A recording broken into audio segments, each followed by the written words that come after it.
Hea müügiminutite kuulaja, taas on hea videointervjuuga tagasi olla. Olen vahepeal kadunud olnud, pean tunnistama, et olen kadunud olnud. Ma loodan, et te olete tegelikult mind kuulnud, et ma tegelikult olen selle vahepealse aja sisustanud sellega, et olen Äripäeva raadios samanimelist saadet teinud ja külalisena seal intervjuusid teinud.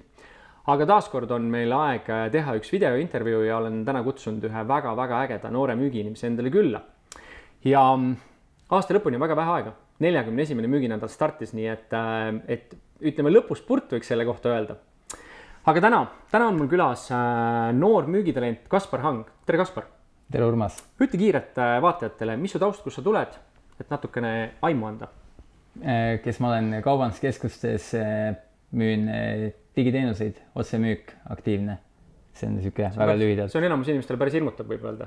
Kindlasti, aga samas nagu pigem ma usun, et me teeme väga paljude inimeste päeva tunduvalt paremaks. Ma selles üldse ei kahtegi. Kaspar, mul on sulle küsimused ja ma tahaks väga teada, kuidas sa nii heaks said, kui sa täna oled. Ütle mulle palun, kui kaua kulus sul aega, et sellele tasemele jõuda, kus sa täna oled ja ma tean, et sa oled väga hea. Kui kaua sul selleks aega kulus?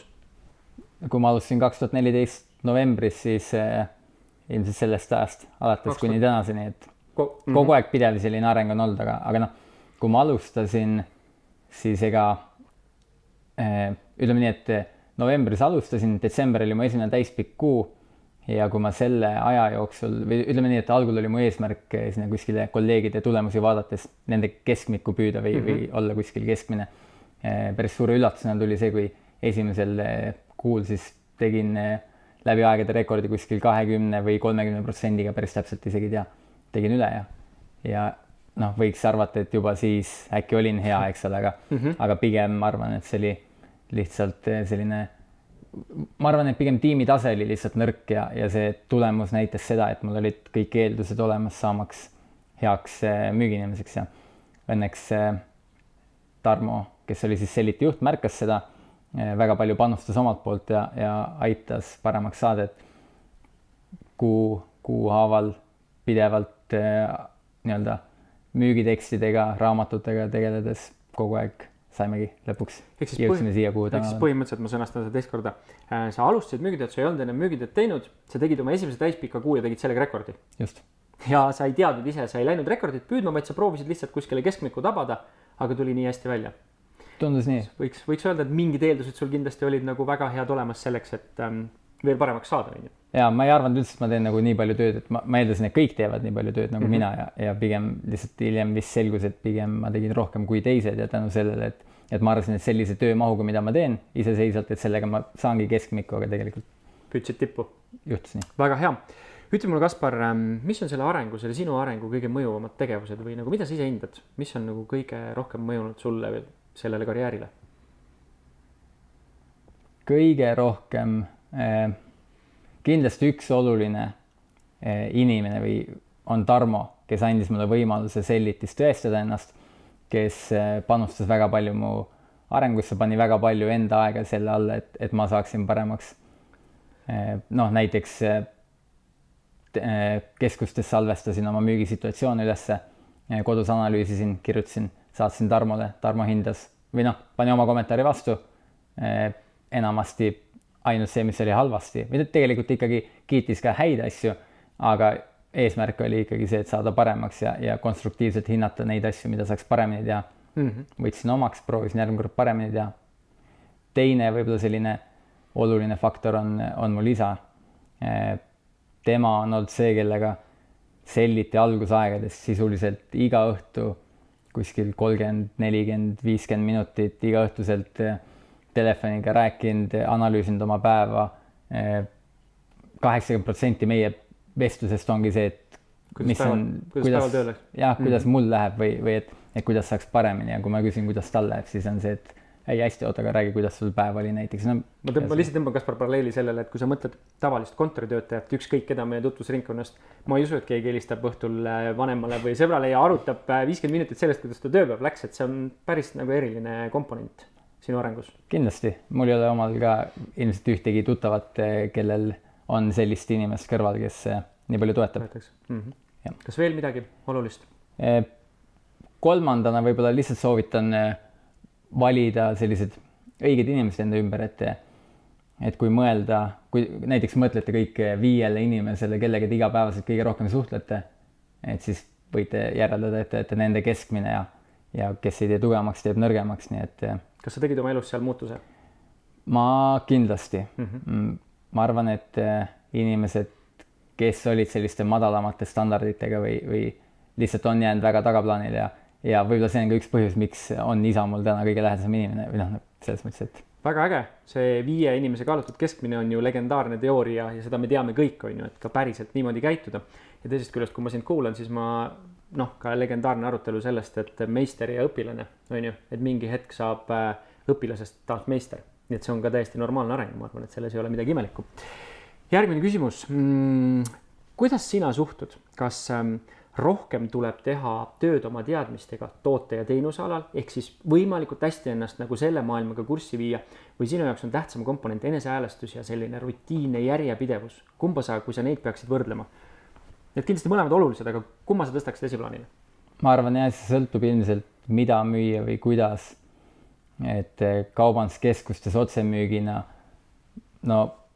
mõlemad ikkagi üliolulised, et kui su seisund on kehv, siis sa ei saa eeldada, et inimesed naeratavad sulle või pigem, ja samas kui sa nagu ei tunne oma teenust või toodet, mida sa müüd, see muudab sind ebakindlamaks ja see kandub edasi ja sa mõjutab ka su seisundit, nii et ma ei tea, ma arvan, et 50-50 või? 50-50 vist jah, et samas see tooteusk on ikkagi ülioluline, et kui sa ei usu tootesse, mida sa müüd, siis on väga raske kedagi veenda seda ostma, et kui võtame näiteks, et sa tahad veenda oma sõpra minema kinno, mis sa tead, et oli halb film, eks ole, lihtsalt räägid talle sellest filmist, et ilmselt see ei tule väga hästi välja, aga samas, kui sa räägid selle samale inimesele mingist, ma ei tea, kogemusest, et said mingi ülihea toiduelamuse, kusagil said reaalselt maailma parimat pitsat ja kui sa räägid talle sellest, see ilmselt, kui sul see tooteusk on, et ma arvan, sellega mõjutab. Ja, see on väga hea näide, et kõik me teame, et sa pead ennast tooteusku aina rohkem ja rohkem pöörama. On sul mõni hea trikk selleks, kuidas müüa toodet endale täielikult maha, nii et sa nagu usuks sellesse, nii et see paistab ka välja? Tegid sa midagi endaga selles mõttes tööd või see toode oligi nii hea, et nagu sa tagusid vastu rinda ja ütlesid, et meie tootel ei ole ühtegi viga? Mul ei ole mingit ühtegi sellist trikki, et ma arvan, et kui toode ei ole päris see, et siis seda ilmselt annab nagu mingil määral endale maha müüa seda, et ilustada seda enda jaoks ja teha paremaks, aga keskenduda siis ainult toote positiivsetele külgedele ja müüa läbi selle. Aga samas ma arvan, mul endal oli puhtalt see, et ma ei olnud telekat vaadanud aastaid ja kui ma üks hetk avastasin, et on võimalus järele vaadata, siis minu jaoks oli täiesti kosmos. Ja sa hakkasid vaatama siis põhimõtteliselt? Ja mitte palju, ma vaatan ülivähe telekat, ma mingi 2 tundi nädalas võib-olla, aga ikkagi ma vaatan seda, mida ma tahan ja ilma reklaamideta, et ei kuluta aega liigsele mürale. Mõistlik, väga hea. Ma ei vaata üldse telekat lihtsalt. Taasta mõtteks. Nii, järgmine mõttekäik. Mulle väga meeldib harjumuste teema. Räägi oma harjumisest ja harjumuste juurutamisest. Mida sa oled teinud? Mis on elu vajalik selleks, et tippu jõuda müügis? Kui ma müügiga alustasin, siis mul ei olnud vist teadlikke harjumusi, ei olnud mitte ühtegi. Et järjest kuidagi tekkis neid, et ma olin hommikul muidu suht selline laiskärkaja, pigem tahtsin alati hiljem. Ehk siis esimene oligi see, et ma hakkasin võimalikult vara ärkama. Ühesõnaga mul hommikune rutiin, mida ma lõpuks suutsin juurutada endale, oligi see, et kuskil 6-7 paik oli äratus, siis jõin alati klaasi sidruni vett. Siis läksin kohupiima, siis läksin trenni, tulin koju, lugesin raamatut, siis läksin duši alla, alati lõpetasin jääkülmaga, jääkülma veega ja siis läksin tööle. Siis oli korralik hommikusöök ja siis läksin tööle. Et see on selline, just see hommikune rutiin on minu meelest kõige olulisem, et kui sa need asjad juba oled hommikul enne tööpäeva suutnud ära teha, siis on just kui tööle minnes sa juba tunned, et sa oled nagu midagi täna teinud ja selle pealt on väga hea alustada oma päeva. Päris palju asju mahtus su enne tööaega hommikusse, on ju? 2 korda oli söömine, üks oli kohvi. Ja mõtlen, et tegelikult, aga ma olen suga täiesti nõus ja ma arvan, et ka enamus meie vaatajad, kuulajad on sellega nõus, et rutiini nagu harjutamine. Alustades sellest hommikurutiinist, mis paneb su päevale alguse, aga ka muus, aga müügi osas päevasest, kui sa vaatasid oma päevast tööd, on ju, päris raske päev nagu võtta kontakti põhivõõraste inimestega järjest uuesti, kas seal on ka mingi rutiin, mida sa välja tood, et nagu enesehäälestuse või mingi sealtpoolt midagi? Eks neid selliseid enesehäälestuseks on endal küll väga palju mingeid erinevaid viise, kuidas, mis iganes päevad on nii erinevad ja tegelikult ma tean, et ma ühe korra lugesin ära, mul oli see klikker, et mitu lähenemist päevas oli, et 1300 on minu rekord. Kui palju? 1300. Jesus Christ. Ehk siis 1300 sellest müüki oli, noh, võib-olla, ma ei mäleta päris täpselt, aga kuna nii palju lähenemisi, siis ilmselt väga palju müüki ei olnud, ma arvan, mingi 1-2 klienti järsku oli, aga ma ei hakka siin jagamist tegemagi, head vaatajad, et kui te mõtlete oma päevale, kui me räägime nagu külmadest kõnedest, on ju, et kui rebestad 5 ära, siis tunned, et oled juba täitsa läbi, et siin härra teeb 1300 kontakti, saab 2 müüki, et ma ei oska ka midagi pakkuda. Päris nagu tugev töö iseendaga. Et uuesti ja uuesti minna ja saad ju, ma ju tean, teiesugused tulevad mulle ka keskuses vastu ja ma ütlen stop, läheb mööda, kiirelt läheb mööda. Et see tegelikult on ju siin lükatakse kogu aeg tagasi, eemale, et nii on jah, et enamasti eestlane on selline pigem kinnine aktiivmüük ei lähe nendele, et aga samas, kui me võtame, ütleme nii, et üks eesmärk, mille ma olen võtnud, on see, et inimene, kes tuleb, kelle ma lähen, et saaks ta vähemalt naeratama, et ma tihtipeale näen, et mõni tahab ikka, üldse ei taha teha välja, aga siis kui läheb mööda, siis natukene nagu sa näed, et nagu hakkab muigama, siis on juba see linnuke kirjas, et tead, et tegelikult ma tegin ta päeva küll natuke paremaks. Kas me võime siis öelda kõikidele meie müügihuvilistele, et esimene asi kontakti võtmisel on teha inimese päeva natuke paremaks, et saada ta korraks naeratama, isegi kui ta läheb sinust mööda? Jah, kindlasti. Ma olen rahul siis, kui vähemalt, ütleme, inimene kas muigab või tore, kui ta ütleb tere ka vastu, et see on nagu mida ma talt ootan. Väga äge mõte, ma arvan, et seda ka võtta meil kõigil siit enda päeva kaasa ja enda klientidega suhtlusesse kaasa. Ütle mulle veel, palun, Kaspar, et kuhu sa täna sihid, kus sa täna teel oled, mis su plaanid on? No ilmselt paljud vaatajad on vast juba märganud ka, et alustasime 1,5 kuud tagasi Telia teenuste aktiivmüüki kaubanduskeskustes ja see ongi hetkel nagu selline peamine fookus, kuhu läheb. Oma müügitiim on meil järjest laieneme ja otsime just selliseid noori, tegusaid, näljaseid, hakkajaid inimesi, kes on lihtsalt valmis pingutama ja kindlasti ka head coach'imist saama. Kindlasti, et ehk siis sulle, hea vaataja, et siin on uus meister, kes teeb sinust järgmise meistri ja kui sa praegu kuuled ja vaatad meid, et siis kindlasti on see sinu võimalus tulla Kaspari käele, õppida välja, saada väga-väga heaks ja muuta oma elu, on ju? Vastab tõele.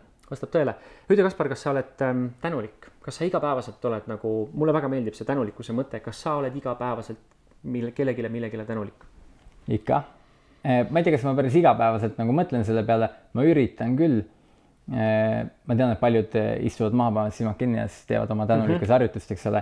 Ma pigem olen seon selle näiteks käin pesemas, samal ajal kui ma pead šampooniga pesen, siis ma lihtsalt panen silmad kinni ja mõtlen, et mis need asjad on, mille üle ma tänulik olen ja kindlasti on tänulik Tarmole, et ta andis mulle kunagi selle võimaluse teha müüki isale, et ta igapäevaselt toetab oma elukaaslasele, kes aitab nii-öelda koormat õlgadelt veits maha võtta, kui praegu sellised kiired ajad on ja tegelikult neid, mille üle tänulik olla, neid vist võibki üles lugema jääda, et tervis on hea ja väga äge. Kõik on hästi. Väga äge, aga tõmbame meie tänase mõttekäigu siis kokku. Hea kuulaja, vaataja. Nii nagu Kaspar ütles, et kui sa tahad väga heaks saada, siis üks võimalus on see lihtsalt mitte karta ja tulla harjutada otsemüüki, sest see muudab sinu elu ja muudab sinu tulevikku ka kindlasti. Sellel hetkel, kui sa selle tööga lõpetad, siis see on sulle nii palju juurde andnud enesekindlust, sõnaosavust, mõtete väljendamist, et ma arvan, et ka mina tean, et sellel ei ole mingit kõhklust, et selle tööga mitte tegeleda. Teistele seniks, kui sa näed siin mõnda head mõtet, kommenteeri selle video alla. Kui sa tahad kedagi järgmist inimest meie intervjuudes näha, kirjuta seda ka video alla. Ja kohtume juba järgmises videos. Ma soovin sulle suurepärast sügisperioodi ja tulista selle 41. nädalal nagu nii palju kui suudad, sest et väga pikalt ei ole enam aasta lõpuni jäänud ja varsti on kokkuvõtete tegemise aeg. Sult mingi mõte? Ei. Igal juhul, aitäh teile ja tšau!